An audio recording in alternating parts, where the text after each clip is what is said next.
all of you all that are gonna go home and write a biography on how wrong this is, you guys can kick rocks. What's up, fam? Candace Parker here. I'm gonna do a tier ranking of WNBA players. I'm gonna try. Then you got Angel Reese. I put her right at that C level. Candace Parker just did something that sent Angel Reese's fans into complete meltdown mode. The WNBA legend ranked Reese as a C-tier player, and the backlash was immediate and furious. But Parker didn't back down. Instead, she doubled down with evidence that makes Reese's supporters look foolish. While Reese has been celebrating her double-doubles, her team has been losing games at an alarming rate. And when you dig deeper into those stats everyone's been praising, you'll discover something that will completely change how you see Angel Reese forever. Double-doubles that mean absolutely nothing when it comes to actual winning. Parker exposed the biggest hoax in WNBA history. If you agree with Candace Parker, then comment below, baby giraffe. Let's go. How many times have I said Angel Reese is not an impact player? I mean, she definitely has an impact on losing, but Angel Reese has absolutely no effect on winning. If you don't believe me, go ask Teresa Weatherspoon or ask her current head coach Tyler Marsh, who will soon be joining Teresa in the food stamp line, hoping to get enough Ethiopian breadcrumbs to make it through the winter. Or ask Candace Parker. Picture this. One of the most respected voices in women's basketball drops a ranking that sends the internet into complete chaos. Candace Parker, 7-time All-Star and 2-time MVP, placed Angel Reese in the C tier of her player rankings. Not B tier, not A tier, C tier. Right alongside an injured Cameron Brink, treating Reese like she's just another developing player instead of the superstar her fans claim she is. I think in terms of being above, you have to be able to have the ability to carry a team, be a 1 or 2 option. I think Angel Reese is fantastic at her role, which is offensive rebounding. She showed and demonstrated so much growth in that first year. I think that this is my tier. Parker didn't mince words about why Reese earned this placement. She explained that to rank higher, you have to be able to have the ability to carry your team, be a 1 or 2 option. Parker acknowledged Reese's offensive rebounding skills, but made it crystal clear that Reese functions as a role player, not someone capable of leading a championship team. While Aja Wilson, Nafisa Collier, and Brianna Stewart occupied the elite S tier, and Caitlin Clark landed solidly in A tier, Reese found herself grouped with players still trying to prove themselves. Aja Wilson, reigning MVP, couple Defensive Player of the Years, 2 championships. If there was something higher than S, I would definitely put her up there. But Nafisa Collier, she's up there with top tier with Aja. Just her ability to play on both sides of the ball, pump fake, she's gonna make you choose wrong. I know you guys are gonna say I'm biased because I'm putting all 4s at the S, but the 4s run the league. Don't ever forget that. Brianna Stewart, the versatility, reigning champion from last year. She's got 3 of them things. I don't think there's any debate with that. The meltdown was instant and spectacular. Reese's supporters flooded social media, calling Parker a hater and questioning her motives. They couldn't believe their double-double queen was being ranked below players they considered less accomplished. The outrage reached fever pitch as fans demanded explanations for what they saw as disrespect. When pressed to defend her assessment, Parker remained completely calm and measured. She appeared on the Good Follow podcast and stated, "There's no hate on Angel Reese, I love her. I will never attack anybody's character, I will never attack who they are, ever." Parker clarified that her analysis focused purely on basketball ability and team leadership, not personal attacks. She emphasized that her comments came from a place of respect and professional evaluation. This is where it gets tricky. Caitlin Clark is at an A level. I think in time she's gonna raise up to that S, but in order to put her at that level, she's gotta have a couple more years. So I'll put Kelsey Plum at the A level. 2-time champ, now took on the challenge to be #1 option in LA. I would say KP is definitely in that tier. I would love to put Sabrina Ionescu in that A range. She got that elusive championship. She's one of the best shooters in the WNBA, if not the best shooter in the WNBA. You know what makes Parker's criticism impossible to dismiss? Her credentials speak for themselves. This isn't some random analyst throwing shade. Parker built her reputation through years of elite performance and championship-level basketball IQ. When someone with her basketball knowledge speaks, people listen. The ranking system revealed Parker's priorities perfectly. Caitlin Clark's A-tier placement showed Parker values players who elevate their teammates and impact winning beyond just individual statistics. Clark's ability to transform the Fever's entire offensive system demonstrated exactly what Parker meant by carrying a team. Uh-oh, Candace Parker. You've upset the Reese's Pieces and they're not happy about it. They're gonna be coming after you any second. Oh, they're already coming after you. Oh, snap. Oh, snap. Candace Parker asked to put certain players in a tier list. You have the S tier, you have the A tier, you have the B tier, and you have the C tier. And where Candace Parker put Angel Reese on this list and her explanation about it, it has upset a large number of the Reese's Pieces delegation.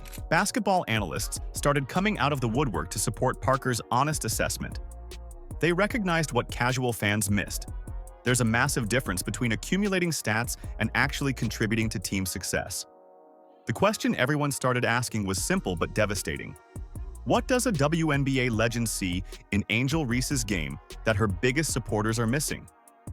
Parker's ranking wasn't personal or random. It was built on cold, hard basketball fundamentals that separate role players from franchise cornerstones.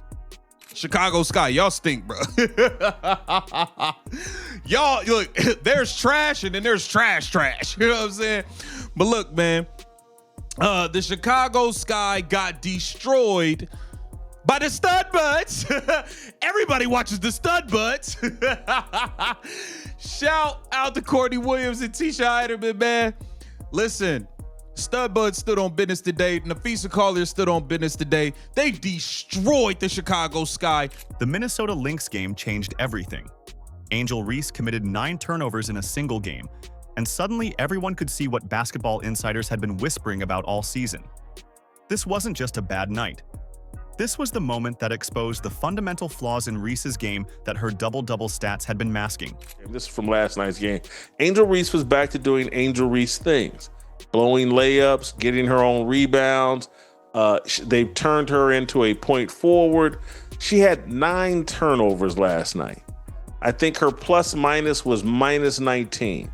But all we keep hearing about, she now has 2 double-double streaks of more than 10 games or 10 games plus. She had one last year, now she has one this year. She's the first WNBA player to ever do this. Let's be real about what happened in that disaster. The Sky were actually competing early in the game, staying within striking distance of Minnesota. Then Reese's decision-making completely fell apart. She started forcing passes that weren't there, trying to thread the needle when the simple play was right in front of her. The turnovers piled up as Reese's basketball IQ crumbled under the slightest pressure from the Lynx defense. Angel Reese, part 53, let's get it! We love pray-ups. Bang! I heard she wanted to dye her hair, and the stylist said, "What color you want?" And she said, "Butter pecan!" Bang! She gets blocked by defenders who don't even bother jumping. Me bound. One more time. Bang! She almost had a triple-double. One more turnover, and she would have had it. Bang! 9 turnovers is crazy, so is a no-look poop pass. Oh, no! Bang! You know what made it worse? The types of turnovers Reese was committing. These weren't forced turnovers from elite defensive pressure. We're talking about sloppy passes sailing over teammates' heads, traveling violations from poor footwork, and ball-handling mistakes that would make high school coaches cringe. The Lynx didn't even have to work hard to get these steals. Reese was practically handing them the basketball. She got the brakes beaten off of her. She had 9 turnovers and was just an awful. If you watch the game, she was awful. Here's where it gets interesting. Opposing coaches started studying this game film like it was a blueprint. They realized they could target Reese specifically because she'd crack under defensive pressure and give away possessions. Teams began running specific sets designed to force the ball into Reese's hands in uncomfortable situations, knowing she'd likely turn it over. This wasn't some isolated incident either. The 9-turnover nightmare was just the most obvious example of a troubling pattern that plagued Reese's entire season. Game after game, she'd rack up impressive rebounding numbers while simultaneously destroying possessions with careless mistakes. The Sky were losing winnable games because their supposed star couldn't protect the basketball. Does anyone know how that party rock song goes? Every day I'm shuffling. Do, do, do, do, do, do. Bang! I know it's construction season and all, but who called in the bulldozer? Bang! And it was this play right here when 2K realized, yup, that's our cover athlete. 2K? More like 75K. Pay her more. Bang! Watching her play got me fiending football. Said, oh no, it's picked off again. Bang! Whoa, whoa, whoa. Settle down. You're going too fast. You're going too fast. On! Hey, I got an order here. It says a hip check. Bang! The most frustrating part? Chicago's coaching staff kept downplaying these obvious problems instead of addressing them head-on. They'd point to Reese's double-doubles and act like the turnover issues were just growing pains. Meanwhile, the losses kept piling up as opponents exploited Reese's fundamental weaknesses. The 9-turnover game became undeniable proof that Angel Reese's impressive statistics don't tell the real story of her impact on winning basketball. You can grab all the offensive rebounds you want, but if you're giving away possessions at an alarming rate, you're actually hurting your team's chances of success. The numbers looked good in the box score, but the Sky lost by 23 points. This raises an obvious question that nobody wants to ask. What happens when Angel Reese plays fewer minutes instead of more? Angel Reese is the double-double queen. They got the brakes beat off of them last night by the Minnesota Lynx. Angel Reese's double-double, I think 11 points, 11 rebounds, was meaningless and insignificant. The numbers are absolutely devastating for Angel Reese's reputation. When the Chicago Sky limits Reese to fewer than 30 minutes per game, their win percentage jumps dramatically compared to games where she plays extended minutes. This pattern completely destroys everything the media has been telling you about Reese's value to her team. Let's be real about what the actual data shows. Chicago performs significantly better when Reese's playing time gets reduced. The team moves the ball more effectively, other players get into better rhythms, and the Sky actually look like a cohesive basketball unit instead of a chaotic mess built around one player's rebounding obsession. Through nearly 2 seasons in the WNBA, the only thing Angel Reese has proven is she can't win games. Angel Reese is not an impact player. She's not someone you can rely on to carry a team to a championship. The Chicago Bravado, they cannot rely on Angel Reese to secure off-season access to the Golden Toilet. Hell, she can't even get them to the playoffs. Angel Reese does not help your team win, and this is no longer just my opinion. Candace Parker feels the same way. This pattern contradicts every single narrative you've heard about Reese being essential to Chicago's success. The media keeps pushing this idea that her double-doubles make her invaluable, but the win-loss record tells a completely different story. Teams don't improve when their supposed star plays more minutes. They improve when that star plays less. You know what happens in specific games where the Sky benched Reese or limited her minutes? They rallied. Other players stepped up and played with more confidence because they weren't constantly trying to accommodate Reese's chaotic playing style. The ball movement improved, possessions became more efficient, and Chicago actually looked competitive against quality opponents. Let's quit pretending like this is some sort of history we're seeing from Angel Reese with these double-doubles. It's not. It's a nice little stat that's pretty irrelevant, doesn't lead to victories, they lost by 20 some odd points last night to the Minnesota Lynx. The Lynx pretty much controlled that entire game. Angel Reese was no factor. We need to quit celebrating. Oh, she got a double-double. Well, yeah, they kept her in the fourth quarter when they were down by 20, and she, got a bucket or two and got to double-digit points. The uncomfortable truth becomes obvious when you watch how Sky players perform alongside Reese versus without her. This raises serious questions about Chicago's coaching staff and their priorities. Are they making decisions based on what helps the team win, or are they prioritizing Reese's brand and individual achievements? The evidence suggests they might be choosing the latter, even when it hurts their chances of success. The research shows Chicago has only one victory against a team above .500 in the last year. One win against winning teams. That's not a coincidence when your supposed star player's presence correlates with worse team performance. The Sky have suffered 4 40-point blowouts, and Reese was prominently featured in most of those disasters. Angel Reese had 9 turnovers. Yo, listen, y'all gotta stop with this point forward foolishness, man.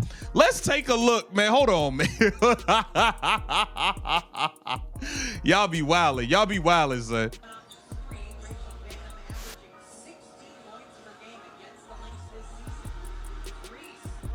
Bruh, come on, man. Y'all gotta stop. Y'all gotta stop, yo. Y'all gotta stop. You.